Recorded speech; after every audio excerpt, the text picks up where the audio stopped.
Yeah. Howdy, y'all. Welcome to Escaping Dystopia. I'll be your host. My name is Roy. I still... Still figuring out how this stuff goes. Welcome to the show tonight. We'll go over this in a little bit. Let's get rid of that. Hi! Welcome to the show. My name's Roy.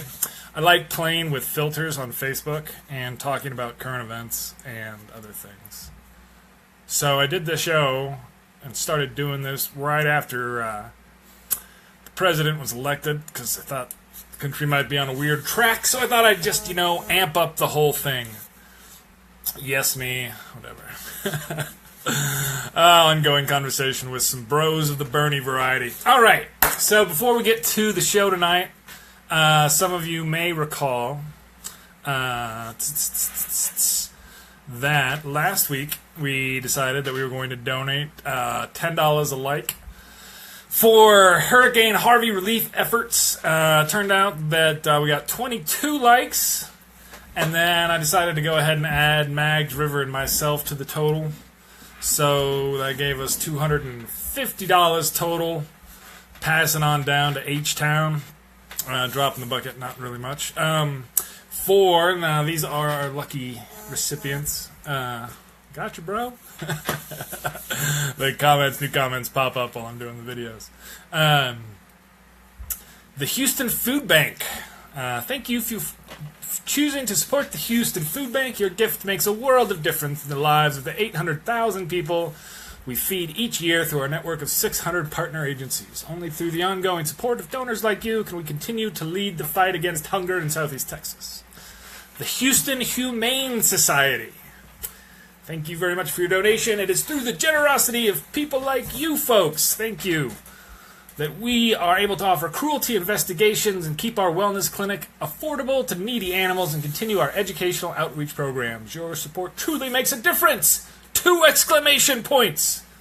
P.S. Spread the word that HHS has the best animal in the world for adoption! 5 exclamation points. Texas Diaper Bank. Thank you for your support! Thank you. Diapers are important. Greater Houston Community Foundation. Thank you for your donation to the Greater Houston Community Foundation. You will receive your tax receipt via email at the address provided. It's very formal, the Greater Houston Community Foundation, but there you go. And then United Way of Greater Houston. Thank you for your gift of $50 to United Way of Greater Houston. With your help, we are transforming individual lives and creating long-lasting systemic change in key areas like education and family financial stability. That last one is terribly important because in order to be able to help out like this, you have to have that. So anyway, that's thanks for everybody for helping me help you, help them, help us. That was kind of fun to do, and I appreciate that you guys took care of all the amounts and who to go to. That was easy. I appreciate it. See, that's how we all work together. So, speaking of that, what are we going to talk tonight about? Irma, DACA, debt deals, an anecdote from Roy's history, and then a little bit about the NFL and some science. So the first thing, turns out, I don't know if you've heard about this, but there's like 5 big hurricanes coming this way. No, I think it's only 3 large currently hurricanes. IJK, Irma, Jose, and Katya, the Russian assassin. We're going to see how this goes. I'm doing the show about some donation release efforts for the last horrible hurricane that destroyed a city, and now if Irma hits bad, this could be really, really bad. I know, and the media does, and there's a certain truth to the media hype angle of this kind of stuff, but I'm not actually a big, I don't really watch cable or anything, but I think this is a pretty real deal kind of thing, and I'm glad that people are paying attention, and hopefully we can keep the loss of life to a minimum. But man, some of the destruction that Irma's already caused on some of those outlying islands, this is going to be a tough hurricane season all around for the Western Hemisphere. So we'll see how that rolls, because that's always fun. there is, and I had this discussion before, and this was actually one of the kind of the predictions of those wacky scientists who study climate change, that we, like, these kind of superstorms following each other would be something of a more kind of the new normal, as there is that much more heat inside the planet, both in our oceans and in our atmosphere, and it has to find a way to get out. And so the energy wants to play itself out and burn itself out and reach itself back down to normal. That's the second law of thermodynamics. So it finds a way to do that terribly efficiently, and very quickly dissipate a whole lot of energy. So these storms are getting bigger. There's this weird thing, and it's the hyperbole I deal with it. I don't know if you saw a couple of my conversations with some other non-denial deniers. It's actually, this guy literally said he'd pay me $1,000 if I could show him denying climate change, and I'm like, well, what he said was, if you can deny the climate is changing, which of course is that waffle word. So then I quoted his actual source back to him. He did not address it. So I've got that outstanding bet for like $1,000 from the climate change denier. So we'll see what happens with that. But it's this. I mean, this is not something you want to be right about, right? The idea was that we could, do some stuff and avoid some of these kind of things, and it's not even really going to start to kick up into high gear for another 10 years or so if we keep doing what we're doing. So we'll see how it goes this weekend. I hope everybody out there is safe. I think the people that I know in Florida are definitely paying attention. I don't know anybody who's just going to throw on their American flag hat and try and ride it out. So we'll see. It's going to be a long weekend for a lot of the country on that end. Speaking of long weekends, the DACA, ending of DACA. So there's a number of angles to this. This has been quite the thing. First off, go fuck yourself, whatever, Trump with that. And the reason I say that, and the justification, right, that they're trying to use for this is that they're going to force the hand of Congress, who should be writing these laws anyway, and that now it's time to just get it done. And if not, then he'll decide. The problem with the logic of that whole 6-month delay is that they actually aren't delaying the program for 6 months. They ended it on the 5th of September, where if you didn't have your application in, and you can't put one in, and there's not going to be any renewals. So in 6 months now, there's not going to be a program there to restart. This is one of those big about-face, not about-faces that Trump likes to do, because he had his kind of "I'll take care of them, I love them" line in the campaign, but never, of course, put down a serious policy position. This being the idea that now a Republican-controlled Congress will solve this problem in a way that is humane and realistic. I don't think that's going to happen, and there's so much that the Congress needs to get done right now, and there's so much chaos and discord. I don't know that they're going to be able to do that. They might be able to get a DREAM Act through Congress, and that would make this the law of the land, which of course should have happened before, but again, every time it gets close, the GOP kills it. And if that's the idea for Trump, is to, quote, triangulate the GOP on this, which I think he's actually trying to do on a couple other things as well right now, I don't know that that's going to work so well. And I think they're going to, like what happened in healthcare, although they might go back to the ACA repeal again, but it doesn't seem to work very well.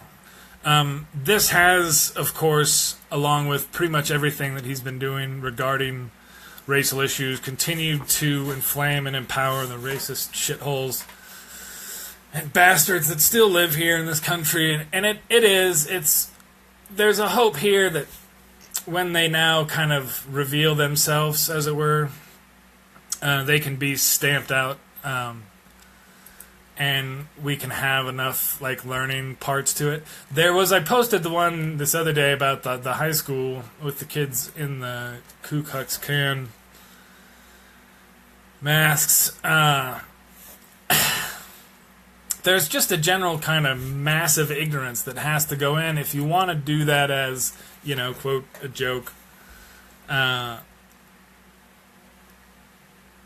there's a failure in a number of areas when that kind of happens like that. For the DACA deal, again, one of the things that's most disgusting about this is the Attorney General of the United States came out and just lied about what this was. And I don't think if you ask the President of the United States what DACA stands for, he knows. The problem here is in that word, deferred action against childhood arrivals. That's the DACA. Deferred action. Those two, the da of the... Because Congress couldn't do anything, and this was the whole point of this was an action that deferred action. It did not, and this is specific in the, and I can't even say in the law itself, in the order, that it was not a legal status in the United States. Now, it did provide a form of, there's this really weird legal word. So it was absolutely up to the next president to decide what was going to happen to this program.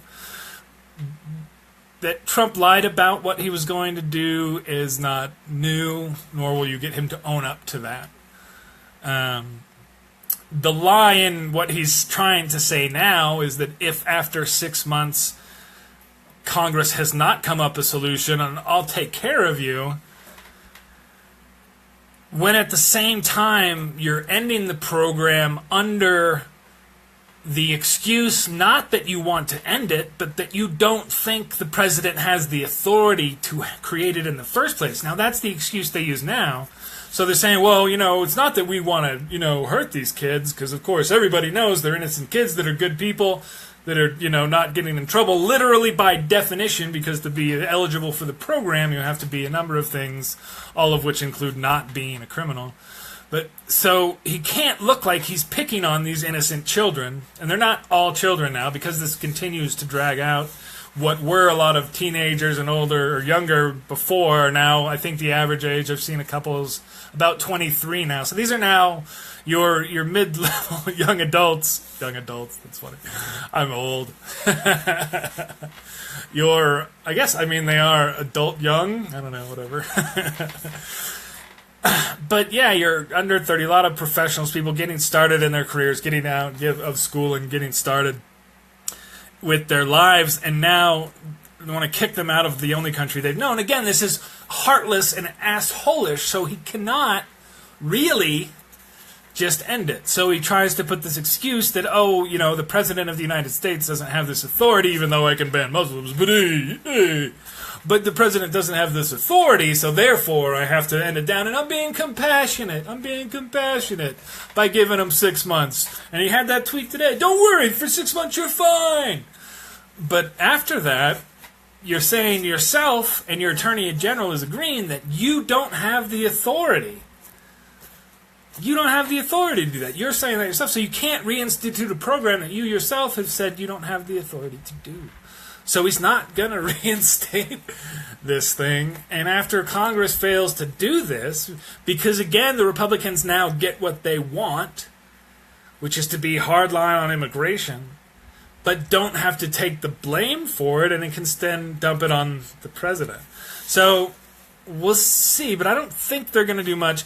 I've got a good senator and a douche nozzle senator.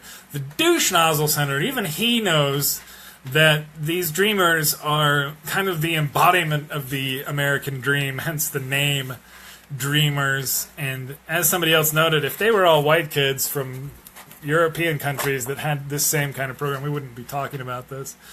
If there was some sort of huge, like say, North Korea misses and hits fucking Canada, right? And then we have a whole bunch of people streaming over the border, and they bring over people illegally that are children.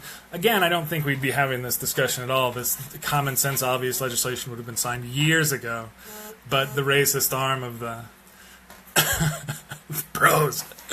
the racist arm of the Republican Party has stood against it constantly. So I don't know what they're going to do here, but we'll see. I think it'll pass the Senate. I don't know. In the House, the only way it passes is again with the Democrats and some sane Republicans, which violates the freaking child rapist rule. I don't know if you guys know this. There's a rule in the House called the Denny Hastert rule, where only the majority of the majority has to pass a rule. That guy's, I think is he in prison? I don't know if he got in prison or just for some bribery because of a sex scandal with a minor male.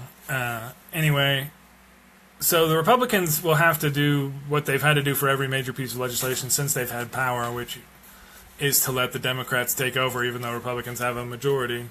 They've also got a bunch of ridiculous jerks who are gerrymandered out of having to worry about dealing with anything. So that leads us to this other part where we had the debt deals and the extension of our debt ceiling for another 3 months or so. The thing that's fun about the debt ceiling is it's kind of a ridiculous thing. I'm not going to bore you with details, but essentially the Constitution is a very simple document. It really is. And it kind of specifically asks for every single little bill to be passed by Congress to pay for things, which once you get, above that $1 trillion budget, it becomes, the accounting is a little, hairy. And so we do some other ways to pay for this stuff, including our debt financing and treasuries and all this. It gets terribly complicated, but anyway, Congress has to give itself the authority to spend money. Actually, it has to give the president the authority to go into debt to spend the money that Congress has commanded him to spend via law. And so we're turned into this weird dance. But because the president's so desperate for a win in this situation, he basically dumped the GOP and went pretty much totally with what the Democrats wanted for this latest step to get past it, which is they do a continuing resolution. Say, we'll keep doing what we've been doing for 3 months, and then, we'll talk about it later. There's a couple things going on here. I think this is a little bit of the John Kelly influence in trying to push the pragmatic side of Trump and trying to get some deals done and get that. For him, it's great because he likes his reputation for the country. It's decent because we get the funding going to help deal with emergency relief. FEMA was essentially about to run out of money, which would have looked really bad for everybody coming into, multiple hurricanes. It gives the Democrats leverage later on, and it puts the GOP back in line. And that was a big part of... Again, there's this fight going on for control of the GOP. You have a president who has zero respect within the party itself, but controls the base. And again, if he controls that base through a couple midterms, he will utterly control the party, and no one will even think about standing against it. And then Bannon will be back in the White House. So we kind of limped along through that, and then going, forgot to do. I was going to do some more effects, and I need to because nobody wants to watch me. Oh, I'm going to do. See, I can laugh about it here. This is the bit about Hillary's new book. Oh gosh, I know that's what everybody says is happening. I have a little bit kind of different anecdote on this. I know it's boring as hell, and you don't want to actually hear it, but. I did actually, for a time, lived in the city of New York, and was around, 2004 election, I guess, had really kind of gone full-time internet radio. So I had some time to spend wandering around the city, going to see events, what was going on, things like that, and just kind of being a cool cat. I wasn't doing stuff because I didn't really have any money, but I was able to explore a lot of the city. Now, one of the things that I did do was head down and watch some press conferences, and one of them featured, of course, Miss Hillary Clinton, who at the time was a senator from the state of New York. This press conference occurred down in front of the kind of iconic building on Wall Street. Like, literally, it is actually, for those of you who don't know, it is actually a street named Wall. And this was prior to the financial crisis, and prior to this really, prior to the financial crisis, and of course the country blaming Wall Street for it. This was a few years after 9/11, which was where our country had been attacked in Wall Street. Again, a lot of Americans aren't the only people who kind of hate Wall Street. Ouch. But so they attacked our financial centers. So she was holding a press conference down there, and I think this was around that same time of year. And I was trying to look up the date and trying to find some pictures, because I took some pictures there, but I couldn't find those before. And I was trying to see if I could find something. But I swear to God, you Google Hillary Wall Street 9/11 and just dig through that crap. Oh my God. So anyway, and even if you try and throw on some old year, I was like 2003, 2002, was it 2004 maybe? I think it might have been 2004 before the election, but I need to see if I can find that. I'll see if I can dig it up. But anyway, that's what I remember, and it was a little bit different, and it was weird. I'm gonna get her book when it comes out and read it, because as of course anybody who's followed my internet knows, I supported her in the election last year, and continue to not let people talk a whole lot of shit about her, because I just whatever. But that was on one of those days when I think there was like a heightened security level. We used to have that, remember? That old red, yellow, green, watch out thing. And that was the idea, was holding the press conference down there. It was basically a middle finger to you guys. Like, we're not scared of you at all. And that was what she did. And that's what I saw. So it wasn't hard for me to fall in line with the notion that she'd make a really good president, because I kind of got to see that, and I'd seen some other stuff. So I'd actually seen the in-person reaction to that kind of stuff and just that general thing. So I never really believed the nastiness. So rough on that, man. That whole thing has been nasty. That's what I've been swiping away, is a bunch of bros going at it. But anyway, I'll see if I can dig up that picture or those or some news account of that event over the next little while. Next up, the NFL is back. People having their brains smashed. It's been interesting. There's actually a game going on right now, which I'm obviously not watching. End of the show. See you guys. No, just kidding. I am a fan. The problem that's come, actually, my fanage just dropped off because I'm a lonely fan in the house. Hopefully I can teach the kids to love football. But I don't know about that. There's a big thing. One of the reasons why I played football actually all the way through college, and it was a Division III school, so I wasn't being paid to play. But there was a time, and I actually have kind of the size, and actually played with people in high school, and have a cousin and other friends and people I've known that have played, and maybe could have done that, but decided a while back that the pain and cost on the body would be way too much to even get that 2 or 3 years of getting beat up on special teams or whatever.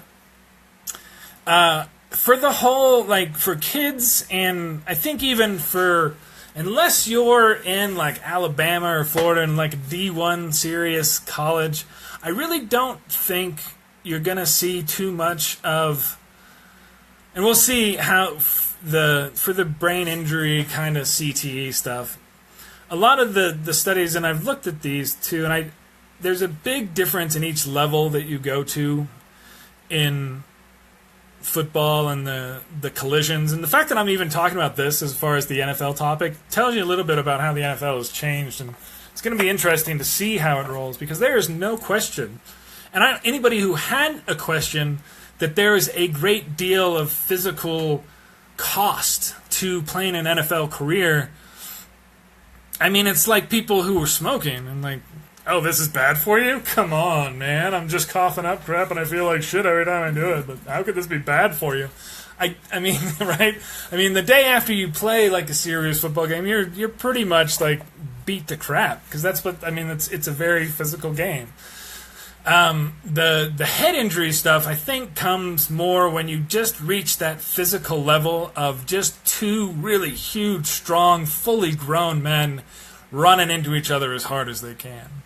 And until you reach that level, I don't know that you can actually really cause too much of your own brain injuries. It will be interesting to see how this works when they start doing some soccer players too for the headers, because a lot of the pro soccer players, they take some good headshots, but nothing like getting your bell rung in the NFL. And the frequency of it at that level is pretty high too. I mean, roughly, and I don't know the exact stats, but it's like in the 90 percentile of NFL careers end with an injury. Not necessarily a head, but other parts of the body. And I definitely have taken a beating on the knees and other parts, shoulders, to play, I think. But for me, even at this point, I'm not doing horrible. I don't know. So we'll see. We'll talk about that with the kiddos. I still have nothing against the kiddos playing once they reach a certain point. I didn't play until I was actually a teenager, so I don't know about the 8-year-olds and all that doing it. But once you get a little meat on your bones, it's the alternative is kind of what the question is for a lot of that stuff. And playing football gave me a great place to put a lot of things that didn't put me in prison. See? So there's a lot of good things that can come from having that kind of place for men, particularly young, strong men, to put certain emotional reactions. Especially those that don't have such a good way to describe or internally deal with that, and they just need to run into stuff. Anyway, I love playing football. It was fun. So we're going to close up this evening on a news story I did talk about, and it was something that I had hoped would come around. This is something that from my much younger days, I had always hoped I'd live in a country where, it'd be great, man, where they just sell pot and tax it, and they can give all that money to schools. By the way, Jefferson County, where I live, is getting $900,000, I think, this next year from pot taxes for anyway stuff. And also, should just and this actually goes talking about PTSD, and some of this is a difficult topic because a lot of people, by that very nature of it, the whole kind of trigger warning scenario, there was, from every major war the U.S. we've had different terms for this concept. And there's a couple different kinds of this thing where and I'm not an expert on this other than doing a lot of reading and the kind of stuff where you have this emotional reaction, deeply emotional, and to physical and emotional abuse. And then there's a lot of this other side that happens in war. They had the shell shock stuff and some other things, and there is some more research in it, but they had the traumatic brain injury. And one of the things that happens when you are near a blast is there's a massive shock wave. You can't see it. It's force just moving through the air. And it moves through everything, including your body, and most importantly for what we're talking about here, your brain.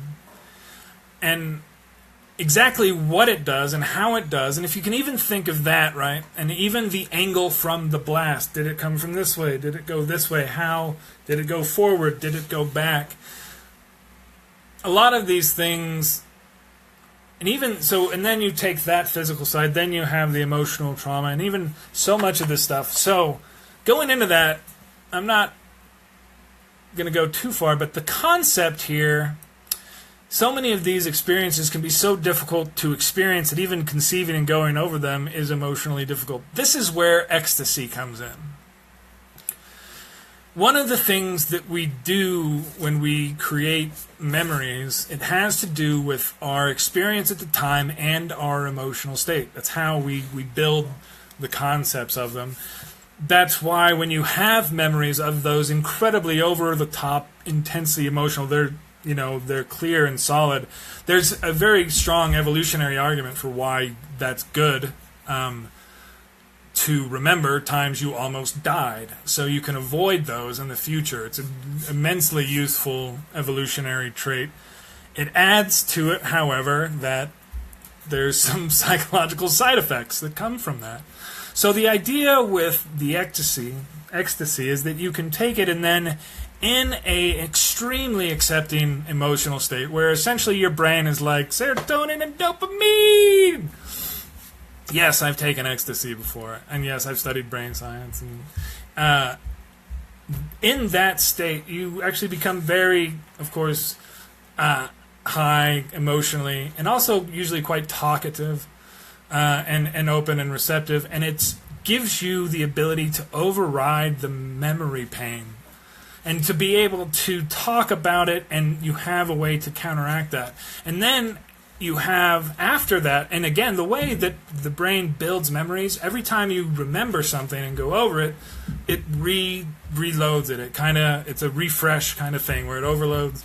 And so what you're doing then in that case, from a therapeutic sense, is reloading over that really horrible, traumatic pain memory with the same thinking about it, but now you have this really, you're in a, like, yeah, everything feels good, emotional state. And the physiological way that it affects your memory helps to deal with, again, the physiological trauma that can be manifested through some of these psychological disorders. And disorders and just difficulties. But it's good to see that we have, and this is one of the things I remember when we were talking about going into this war that we're still fighting, that the fight and the cost of it would be long and hard. And a friend of mine lost a spouse fairly recently, and I'm not going to talk about too much of it, but this stuff is real, and there's lots of our fellow Americans who have to deal with this kind of stuff and who have put a lot on the line for what they believe in. And that's why I hate the cynicism that so many people have about the way that we determine who controls our army and who tells them what to do. And because it's real. it's real people doing real stuff, and real lives that are sacrificed and shared for real goals. And you have to have real goals, not some douchebag who only cares about himself.